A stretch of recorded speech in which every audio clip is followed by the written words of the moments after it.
Hey YouTubers, it's Crystal. I'm in the hospital. Today is Wednesday, and I know that I told you guys I was supposed to be induced on Tuesday, but to make an extremely long story short, when I checked into the hospital yesterday, they told me to be here at 8, and I was here, of course, before 8. They were so booked. There were so many emergency C-sections and pregnancies that came in before me that I just kept getting pushed back further and further and further. So I did not actually get placed into a room until about, what time did I get a room, Molson? What time did they actually put me in a room? 4 p.m. So from 8 a.m. yesterday morning till 4 p.m., I wasn't in a room, I wasn't allowed to eat, and I wasn't allowed to drink. So you guys know I was starving because I couldn't eat past midnight the night before, but the last time I ate was about 7 p.m. the day before. So it was a really, really long, exhausting day yesterday.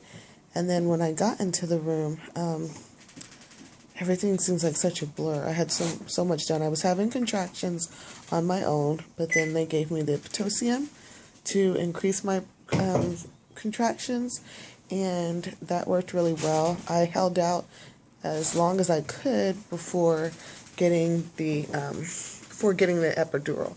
I actually could have probably went without getting the epidural, but I remember the doctor telling me that it wouldn't be good for me to wait too long, because if I waited too long, then I wouldn't be able to get it. So I went about 3 hours with just Pitocin and the contractions, and then I asked around 2 a.m. for an epidural. So around 2 a.m. they came in, they gave me the epidural. That went fine, wasn't painful or anything. I lost the feeling from the waist down, of course. And then they decided, before I got the epidural, they broke my water bag, and that was painful. The contractions, they just feel like bad period cramps. They're not really that painful. But having my water broke, that was extremely painful. So doctor, she stuck, I swear it's like she stuck her whole freaking arm up my vagina to break the water bag. And it was so gross because when they do it, I mean, it's like, I had always assumed like it was just little drops of water coming out, or maybe it's if you were peeing. No, it was like 2 gallons, like waterworks just shooting out of me. It was so gross. So gross. So after they broke my water bag, then they gave me the epidural. And so I'm still on a lot of Pitocin because my contractions aren't as, what's the word I'm looking for? They haven't been as frequent. Yeah, they haven't been as frequent. I think I've been having them I don't know. I'm not sure, but they're just not as frequent as they would like them to be. So right now it's 11:40 a.m. and they still have me on Pitocin. I still have no feelings from the waist down. They gave me a catheter? They gave me a catheter, so I'm pretty much tied down to the bed. I just have to use, I guess it's just taking the fluids out of me if I have to use the restroom. They also stuck another catheter in me. This is like this long straw thing that sits by the baby so that they can actually measure the contractions better inside of me than outside as they happen. So that's the update right now. I'm like so tired. I'm tired and I'm hungry. I'm not in any pain, but I'm just tired and hungry. They said if he does not come on his own by 4 p.m., then I'm going to have a C-section. So I'm hoping that my contractions will become more frequent.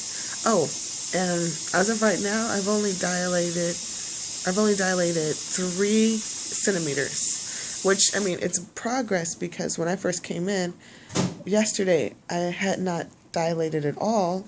And then even all the way up until they broke my water at around 2 o'clock this morning, I had just dilated 1 inch or 1 centimeter. So now I'm 3 centimeters. They said that's good progress. I just hope I dilate quick enough before 4 o'clock. That only gives me a few hours, and if not, I'm just going to have a C-section. I don't have my Pretty Pushers gown on. I was wearing it this whole time, but when the anesthesiologist was giving me the epidural, she said she couldn't get it with my dress on, but the hospital gown, or the Pretty Pusher gown that I had on, it had a slit where you could do it, but I guess that just would have been too much of a hassle, so I just told them, that's fine, I'll just put this ugly hospital gown on. Well, that's all I have for you guys right now. Baby Jude's doing fine. His heartbeat's good. He's head down. He's ready to go. So, I'll post another video as soon as I know something. Probably, I guess I'll just post another video after. I don't want a C-section, but if I have one, I'll post one after the C-section, or if I actually do the natural birth, I'll post one then. I'll talk to you guys later.